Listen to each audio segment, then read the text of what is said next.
สวัสดีท่านผู้ชมวันนี้เรามาเบิ่งข่าวๆพิธีเฉลิมฉลอง65ปีแห่งการสายพัวพันธ์การทูตระหว่างลาวและรัสเซียนอกจากนั้นเราก็มาเบิ่งพิธีร่วมชุมนุมใหญ่เฉลิมฉลองวันทูตลาวครบรอบ80ปี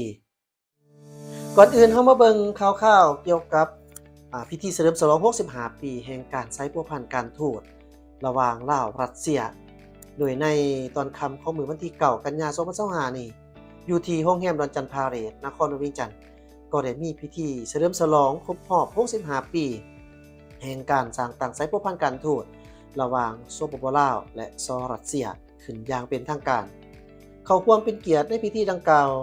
มีท่านทองสวรรค์พรหมวิหารรัฐมนตรีกระทรวงการต่างประเทศในนามต่างหน้ารัฐบาลแห่งสปปลาวและท่านวลาดิเมียร์การีนินเอกอัครราชทูตวิสามัญผู้มีอำนาจเต็มแห่งสหรัฐรัสเซียประจำสปปลาวต่างหน้ารัฐบาลแห่งสหรัฐรัสเซียมีบรรดาทานรัฐมนตรีห้องรัฐมนตรีเจ้าหน้าที่ขั้นสูงของลาวทูตานุทูตประจำสปปลาวและแขกที่ถูกเชิญจากภาคส่วนต่างๆเข้าร่วมอย่างพร้อมเพรียงซึ่งในพิธีที่มีความหมายความสำคัญนี้ท่านทองสวรรค์พรหมวิหารและท่านวลาดิเมียร์การีนินได้ให้เกียรติกล่าวคำเห็นซึ่งแสดงถึงความสมเชยและตีราคาสูงต่อผลสำเร็จแห่งการพัวพันการร่วมมือในระยะกว่า6 ทศวรรษที่ผ่านมาระหว่าง2รัฐบาลก็คือประชาชน2ชาติลาวรัสเซียนับตั้งแต่สร้างตั้งสายพัวพันการทูตนำกันในวันที่7 ตุลาคม 1960 เป็นต้นมาการพัวพันร่วมมือระหว่าง2ประเทศแม้ได้รับการหัดแน่นและเสริมขยายอย่างบ่หยุดยั้งและแสดงออกในการแลกเปลี่ยนการเยี่ยมยามของคณะผู้แทนขั้นสูงในหลายระดับอย่างปกติทั้งในสายภาครัฐและเอกชนการร่วมมือ2ฝ่ายแม่นความเอาเกือบทุกแขนงเป็นต้นแม่นทั้งด้านการเมืองเรื่องงานป้องกันชาติป้องกันความสงบทั้งด้านพลังงานการศึกษาสาธารณสุขวัฒนธรรมการท่องเที่ยวและทั้งด้านอื่นๆ2ประเทศได้มีความเข้าอกเข้าใจและเชื่อมั่นซึ่งกันและกันอย่างลึกซึ้งพร้อมทั้งสนับสนุนซึ่งกันและกันในพิธีภาคพื้นและสากลบนพื้นฐานการเป็นประเทศคู่ร่วมมือยุทธศาสตร์ในภาคพื้นอาเซียนแปซิฟิกมาฮอดปัจจุบันการพัวพันการร่วมมือ2ประเทศยิ่งได้รับการสืบต่อเพิ่มพูนคูณสร้างและก้าวเข้าสู่ร่วงลึกยิ่งขึ้นพร้อมนั้นก็ได้แสดงถึงความมุ่งหวังที่จะสืบต่อสุขโยกและหัดแหนนสายพัวพันการร่วมมือที่ดีในปัจจุบันระหว่าง2ประเทศให้เติบโตขยายตัวในซุ่มปีต่อหน้าโดยเฉพาะแมนซุ้มใส่เพิ่มทวีการร่วมมือทั้งด้านการค้าและการลงทุนให้หลายขึ้นให้ซุ้มคู่กับทั้งด้านการเมืองและความมั่นคงเพื่อนำเอาผลประโยชน์ตัวจริงมาสู่ประชาชนทั้งสองชาติและเพื่อการประกอบส่วนเขาในการรักษาสันติภาพและการร่วมมือเพื่อการพัฒนาในภาคพื้นและสากลในโอกาสดังกล่าวท่านทองสวรรค์พรหมวิหารก็ได้ตั้งหน้าให้แก่รัฐบาลก็คือประชาชนแห่งสปปลาวแสดงความขอบใจและฮู้บุญคุณมายังรัฐบาลแห่งประชาชนและประชาชนแห่งสหรัฐรัสเซียที่ได้ให้การสนับสนุนช่วยเหลือแก่ภารกิจการปฏิบัติของลาวในเมื่อก่อนก็คือได้หยังปกปักรักษาและสร้างสรรค์พัฒนาประเทศชาติของลาวในปัจจุบันการเฉลิมฉลองครบรอบ65ปีแห่งการสร้างตั้งสายพัวพันการทูตระหว่างลาวรัสเซียในปีนี้แม้เต็มไปด้วยบรรยากาศแห่งไมตรีจิตมิตรภาพอันอบอุ่นและมีกิจกรรมอันสำคัญร่วมกันเช่นว่าบรรดาการนำขั้นสูงของ2ประเทศได้แลกเปลี่ยนสารสมเชยซึ่งกันและกันเป็นต้นแม่นประธานประเทศประธานสภาแห่งชาตินายกรัฐมนตรีและรัฐมนตรีกระทรวงการต่างประเทศนอกจากนี้ยังมีการแลกเปลี่ยนบทความระหว่าง2รัฐมนตรีกระทรวงการต่างประเทศลาวรัสเซีย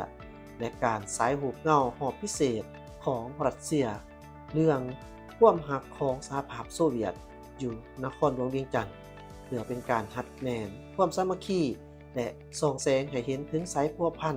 มิตรภาพและการร่วมมืออันดีระหว่างสปปลาวและสรัสเซียที่มีมาตั้งแต่อย่างยาวนานได้ร่วมได้รับการเสริมขยายให้เกิดมาผลตัวจริงหลายกว่าเก่าในต่อหน้าจนท่านผู้ชมนอกจากนี้สถานทูตลาวอยู่ที่มอสโกสรัสเซียร่วมกับกระทรวงการต่างประเทศรัสเซียก็ได้เฉลิมฉลองในวันสำคัญดังกล่าวในมื้อวันที่7ตุลา2025ที่ผ่านมาวันนี้เฮาก็มาเบิ่งพิธีโฮมชุมนุมใหญ่เพื่อเป็นการเฉลิมฉลองวันการทูตลาวครบรอบ80 ปีในวันที่10ตุลา2025อยู่ที่หอประชุมแห่งชาติกระทรวงการต่างประเทศได้จัดพิธีโฮมชุมนุมใหญ่เฉลิมฉลองวันการทูตลาวครบรอบ80 ปี12ตุลา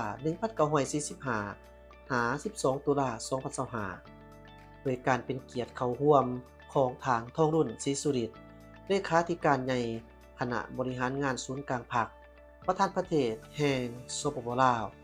มีบรรดาการนำกรรมการกรมการเมืองศูนย์กลางพรรคคณะเลขาธิการศูนย์กลางพรรคอดีตการนำขั้นสูง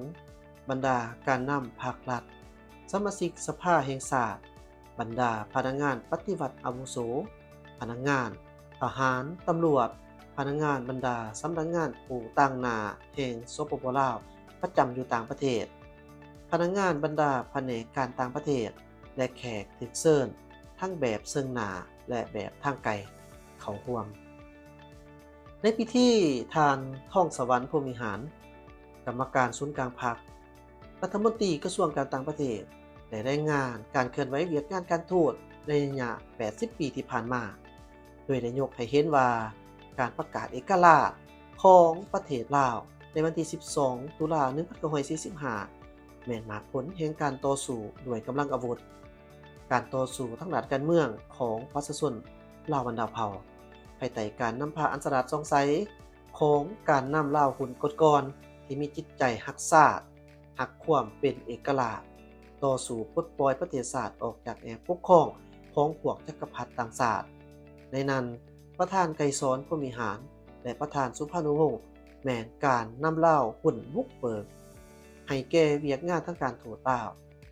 ซึ่งเป็นขีดหมายแห่งการเริ่มต้นของเวียกงานการต่างประเทศของลาวจนถึงปัจจุบัน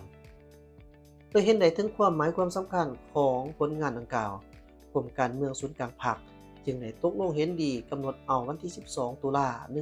1945เป็นวันการทูตลาวอย่างเป็นทางการตลอดระยะ80 ปีผ่านมาภายใต้การนำพาอันสลัดสงสัยและถูกต้องของพรรคประชาชนปฏิวัติลาวคะแนนการต่างประเทศได้มีการเติบโตขยายตัวอย่างต่อเนื่อง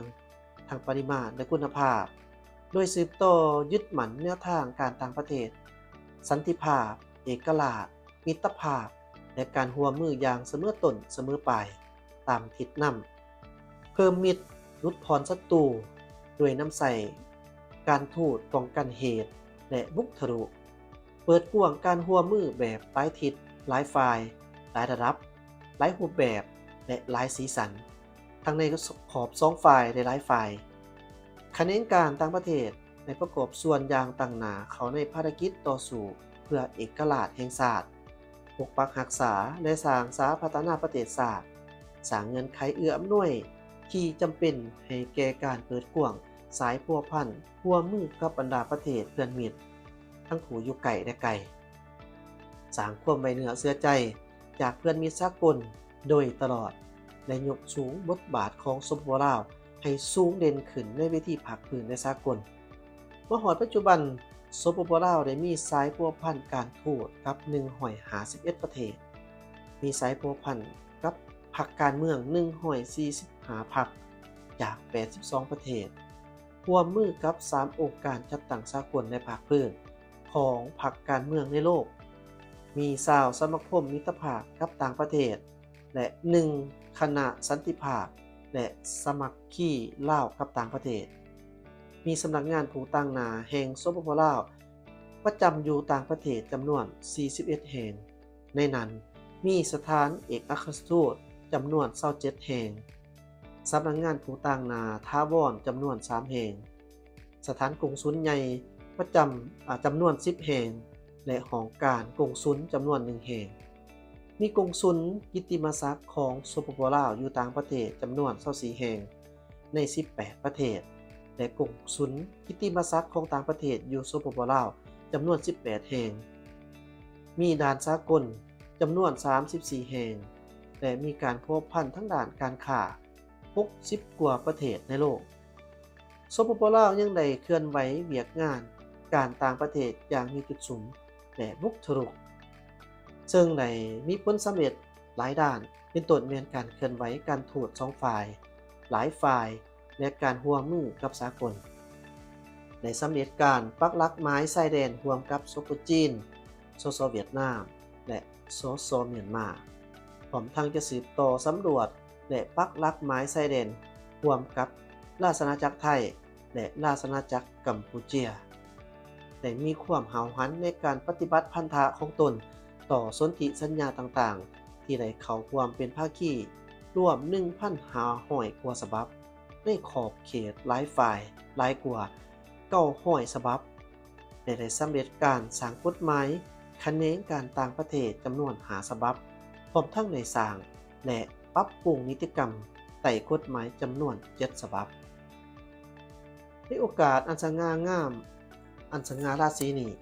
ฐานทองรุ่นศรีสุริตได้กล่าวสุนทรพจน์โดยได้แสดงควบยงเยาส้มเซยบรรดาผลสำเร็จที่คะแนนการต่างประเทศสร้างได้ใน80ปีที่ผ่านมาได้ย้ำให้เห็นถึงบทบาทในความสำคัญของเวียกงานการทูตในการประกอบส่วนเขาในการกระบวนการต่อสู้ภูมิศาสตร์ปกปักรักษาและสร้างสาพัฒนาประเทศศาสตร์พร้อมทั้งได้ให้ทิศสีน้ำต่อคะแนนการต่างประเทศจงสืบต่อรักษามูลเสือที่ดีที่สร้างได้ในระยะที่ผ่านมาสืบต่อเป็นเสนาธิการทั้งด้านการต่างประเทศให้แก่ภาครัฐจงพร้อมกันบุกทะลุบุกบืน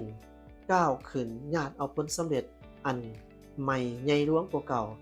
โดยสืบต่อปฏิบัตินโยบายการต่างประเทศสันติภาพมิตรภาพนับถือความเป็นเอกราชบ่แทรกแซงเข้ากิจการภายในของกันและกันต่างฝ่ายต่างมีผลประโยชน์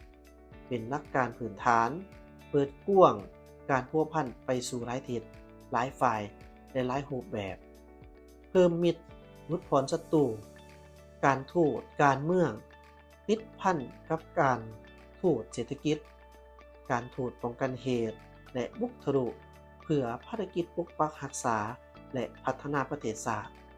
พร้อมทั้งสร้างแนวทางการทูตเศรษฐกิจเอกราชและเป็นเจ้าตนเองสืบต่อการเคลื่อนไหวสุขโยกส่งเสริมและหัดแหนนการพัวพันร่วมมือกับบรรดาประเทศเพื่อนมิตรยุทธศาสตร์และประเทศร่วมอุดมการณ์สังคมนิยมบรรดาประเทศบ้านไกลเฮือนเคียงบรรดาประเทศผู้ร่วมยุทธศาสตร์และประเทศเพื่อนมิตรการพัฒนาเพื่อหยาดแยงเอาการร่วมมือสนับสนุนช่วยเหลือเข้ามาพัฒนาประเทศชาติให้มีความหังมีเข้มแข็งและนำพาประเทศชาติหลุดพ้นออกจากสถานภาพประเทศด้อยพัฒนาในปี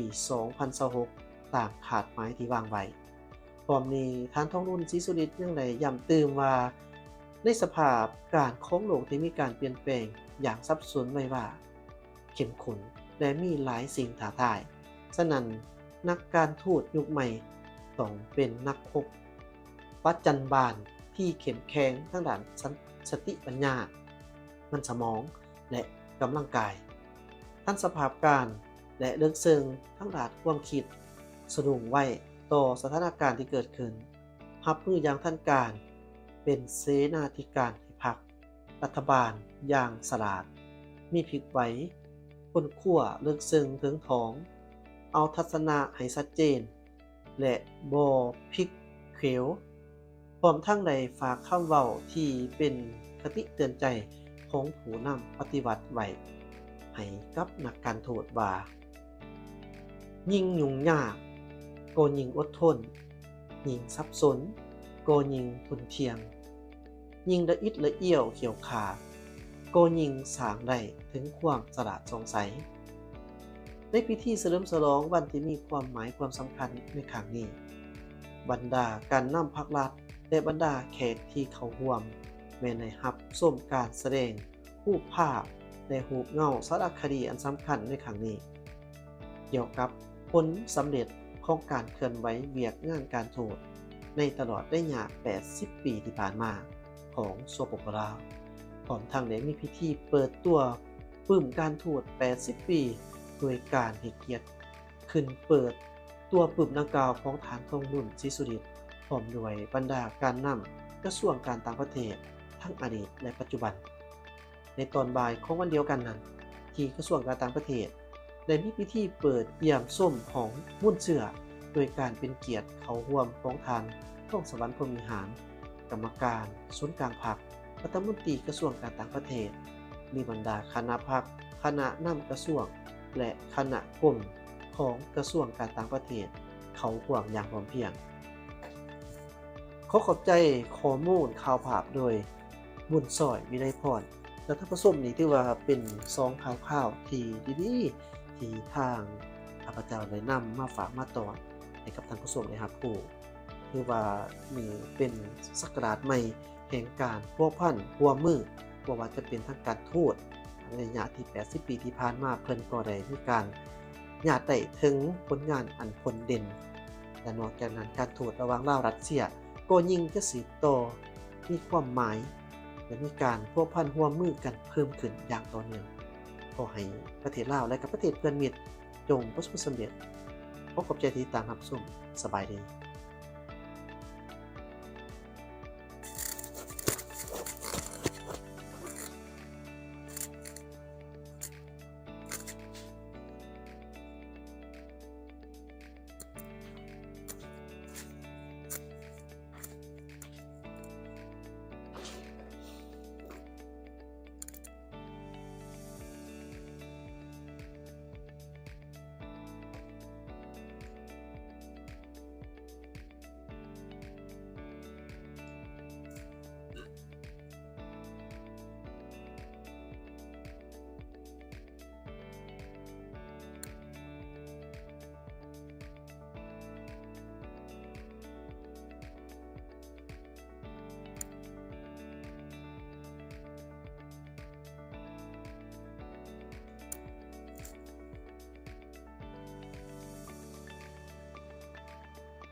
เจ้าท่านผู้ชมบัดนี้เฮาก็มาเบิ่งพิธีโฮมชุมนุมใหญ่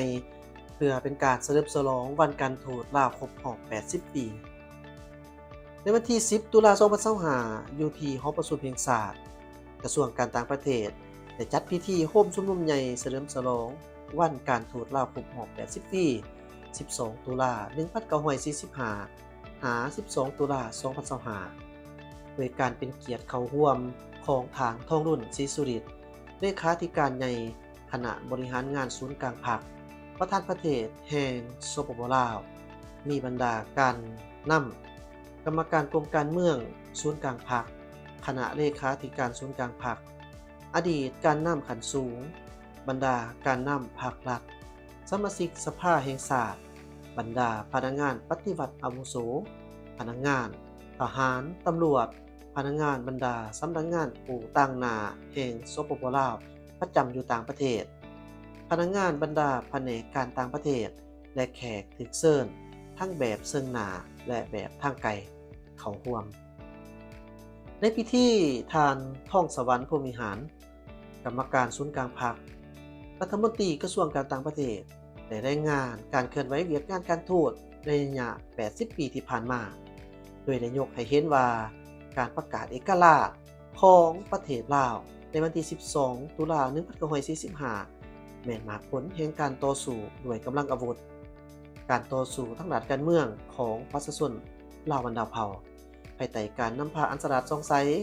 ของการนำลาวหุ่นกดก่อนที่มีจิตใจรักชาติรักความเป็นเอกราช ต่อสู่ปลดปล่อยประเทศชาติออกจากแนวปกครองของพวกจักรพรรดิต่างชาติในนั้นประธานไกรสอนพรหมิหารและประธานสุภานุวงศ์แม่นการนำเล่าหุ่นบุกเบิกให้แก่เวียกงานทางการทูตลาวซึ่งเป็นขีดหมายแห่งการเริ่มต้นของเวียกงานการต่างประเทศของลาวจนถึงปัจจุบันเพื่อเห็นได้ถึงความหมายความสำคัญของผลงานดังกล่าวกรมการเมืองศูนย์กลางภาคจึงได้ตกลงเห็นดีกำหนดเอาวันที่ 12 ตุลา 1945 เป็นวันการทูตลาวอย่างเป็นทางการตลอดระยะ 80 ปีผ่านมาภายใต้การนำพาอันสลัดสงสัยและถูกต้องของพรรคประชาชนปฏิวัติลาวคะแนนการต่างประเทศได้มีการเติบโตขยายตัวอย่างต่อเนื่องทั้งปริมาณและคุณภาพโดยสืบต่อยึดมั่นแนวทางการต่างประเทศสันติภาพเอกราชมิตรภาพและการร่วมมืออย่างเสมอต้นเสมอปลายตามทิศนำเพิ่มมิตรลดพรศัตรูด้วยน้ำใส่การทูตป้องกันเหตุและบุกทะลุเปิดกว้างการร่วมมือแบบหลายทิศหลายฝ่ายหลายระดับหลายรูปแบบและหลายสีสันทั้งในขอบสองฝ่ายและหลายฝ่ายคะแนนการต่างประเทศในประกอบส่วนอย่างต่างหน้าเขาในภารกิจต่อสู้เพื่อเอกราชแห่งชาติปกปักรักษาและสร้างสาพัฒนาประเทศชาติ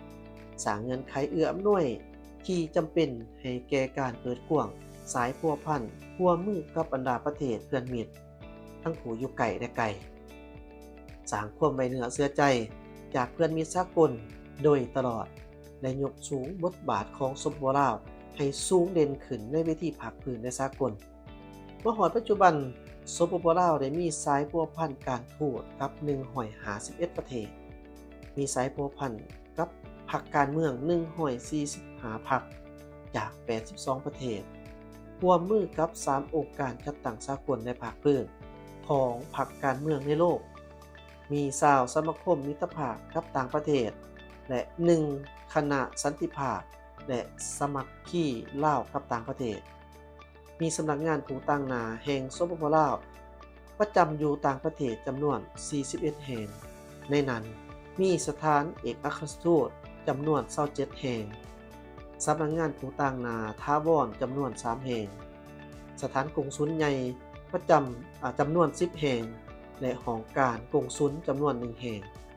มีกงสุลกิตติมศักดิ์ของสปป.ลาวอยู่ต่างประเทศจำนวน24แห่งใน18ประเทศและกงสุลกิตติมศักดิ์ของต่างประเทศอยู่สปป.ลาวจำนวน18แห่งมีด่านสากลจำนวน34แห่งและมีการพัวพันทั้งด้านการค้า60กว่าประเทศในโลกสปป.ลาวยังได้เคลื่อนไหวเวียกงานการต่างประเทศอย่างมีจุดสูงและบุกทะลุซึ่งได้มีผลสำเร็จหลายด้านเป็นต้นแม่นการเคลื่อนไหวการทูต2ฝ่ายหลายฝ่ายและการร่วมมือกับสากลได้สำเร็จการปักหลักไม้ชายแดนร่วมกับสปป.จีนสส.เวียดนามและสส.เมียนมาพร้อมทั้งจะสืบต่อสำรวจและปักหลักไม้ชายแดนร่วมกับราชอาณาจักรไทยและราชอาณาจักรกัมพูเชียได้มีความหาวหันในการปฏิบัติพันธะของตนต่อสนธิสัญญาต่างๆที่ได้เข้าความเป็นภาคีรวม 1,500 กว่าฉบับในขอบเขตหลายฝ่ายหลายกว่า900ฉบับและได้สำเร็จการสร้างกฎหมาย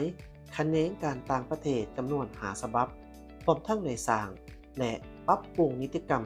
ใต้กฎหมายจำนวน7ฉบับในโอกาสอันสง่างาม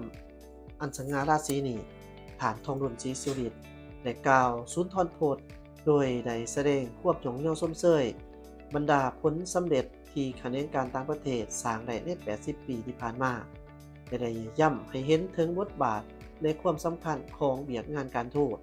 ในการประกอบส่วนเขาในการกระบวนการต่อสู้ภูมิศาสตร์ปกปักรักษาและสร้างสาพัฒนาประเทศชาติพร้อมทั้งได้ให้ทิศสีน้ำต่อคะแนนการต่างประเทศจงสืบต่อรักษามูลเสือที่ดีที่สร้างได้ในระยะที่ผ่านมาสืบต่อเป็นเสนาธิการทั้งด้านการต่างประเทศให้แก่ภาครัฐจงพร้อมกันบุกทะลุบุกบืนก้าวขึ้นญาติเอาผลสำเร็จอันใหม่ใหญ่หลวงกว่าเก่าโดยสืบต่อปฏิบัตินโยบายการต่างประเทศ สันติภาพมิตรภาพนับถือความเป็นเอกราชบ่แทรกแซงเข้ากิจการภายในของกันและกันต่างฝ่ายต่างมีผลประโยชน์เป็นหลักการพื้นฐานเปิดกว้างการพัวพันไปสู่หลายทิศหลายฝ่ายและหลายรูปแบบเพิ่มมิตรลดพรศัตรูการทูตการเมืองติดพันกับการทูตเศรษฐกิจการทูตป้องกันเหตุและบุกทะลุเพื่อภารกิจปกปักรักษาและพัฒนาประเทศชาติพร้อมทั้งสร้างแนวทางการทูตเศรษฐกิจเอกราชและเป็นเจ้าตนเองสืบต่อการเคลื่อนไหวสุขโยกส่งเสริมและหัดแหนนการพัวพันร่วมมือกับบรรดาประเทศเพื่อนมิตรยุทธศาสตร์และประเทศร่วมอุดมการณ์สังคมนิยมบรรดาประเทศบ้านไกลเฮือนเคียงบรรดาประเทศผู้ร่วมยุทธศาสตร์และประเทศเพื่อนมิตรการพัฒนาเพื่อหยาดแยงเอาการร่วมมือสนับสนุนช่วยเหลือเข้ามาพัฒนาประเทศชาติให้มีความหั่งมีเข้มแข็งและนำพาประเทศชาติหลุดพ้นออกจากสถานภาพประเทศด้อยพัฒนาในปี 2026 ตามคาดหมายที่วางไว้พร้อมนี้ท่านทองรุ่นศรีสุฤทธิ์ยังได้ย้ำเติมว่าในสภาพการของโลกที่มีการเปลี่ยนแปลงอย่างซับซ้อนไว้ว่าเข้มข้นและมีหลายสิ่งท้าทายฉะนั้นนักการทูตยุคใหม่ต้องเป็นนักพบประจันบานที่เข้มแข็งทั้งด้านสติปัญญามันสมองและกำลังกายทันสภาพการและเรื่องซึ่งทั้งด้านความคิดสรุงไว้ต่อสถานการณ์ที่เกิดขึ้นรับมืออย่างทันการเป็นเสนาธิการพรรครัฐบาลอย่างฉลาดมีพลิกไหวคนขั้วเลือกซึ่งถึงท้องเอาทัศนะให้ชัดเจนและบ่พลิกเขวพร้อมทั้งได้ฝากคำเว้าที่เป็นคติเตือนใจของผู้นำปฏิบัติไว้ให้กับนักการทูตว่ายิ่งยุ่งยากก็ยิ่งอดทนยิ่งสับสนก็ยิ่งทุนเพียงยิ่งละอิดละเอี้ยวเขียวขาดก็ยิ่งสร้างได้ถึงความฉลาดสงสัยในพิธีเฉลิมฉลองวันที่มีความหมายความสำคัญในครั้งนี้บรรดาการนำภาครัฐและบรรดาแขกที่เข้าร่วมแม้ในรับชมการแสดงรูปภาพและรูปเงาสารคดีอันสำคัญในครั้งนี้เกี่ยวกับผลสำเร็จของการเคลื่อนไหวเวียกงานการทูตในตลอดระยะ80 ปีที่ผ่านมาของสปป.ลาวพร้อมทั้งได้มีพิธีเปิดตัวปึ้มการทูต80 ปีโดยการให้เกียรติขึ้นเปิดตัวปึ้มดังกล่าวของฐานทองรุ่นศรีสุฤทธิ์พร้อมด้วยบรรดาการนำกระทรวงการต่างประเทศทั้งอดีตและปัจจุบันในตอนบ่ายของวันเดียวกันนั้นที่กระทรวงการต่างประเทศได้มีพิธีเปิดเยี่ยมส้มของมุ่นเสือโดยการเป็นเกียรติเข้าร่วมของทานท่องสวรรค์พรหมิหารกรรมการศูนย์กลางพรรครัฐมนตรีกระทรวงการต่างประเทศมีบรรดาคณะพรรคคณะนำกระทรวงและคณะกรมของกระทรวงการต่างประเทศเขาห่วงอย่างพร้อมเพรียงขอขอบใจข้อมูลข่าวภาพโดยบุญสอยวิไลพรและท่านผู้ชมนี่ถือว่าเป็น2ข่าวที่ดีๆที่ทางข้าพเจ้าได้นำมาฝากมาตอนให้กับท่านผู้ชมได้รับรู้คือว่านี่เป็นศักราชใหม่แห่งการพัวพันร่วมมือบ่ว่าจะเป็นทางการทูตในระยะที่80 ปีที่ผ่านมาเพิ่นก็ได้มีการญาติได้ถึงผลงานอันพลเด่นและนอกจากนั้นการทูตระหว่างลาวรัสเซียก็ยิ่งจะสืบต่อมีความหมายและมีการพัวพันร่วมมือกันเพิ่มขึ้นอย่างต่อเนื่องขอให้ประเทศลาวและกับประเทศเพื่อนมิตรจงประสบความสำเร็จขอขอบใจที่ติดตามรับชมสบายดี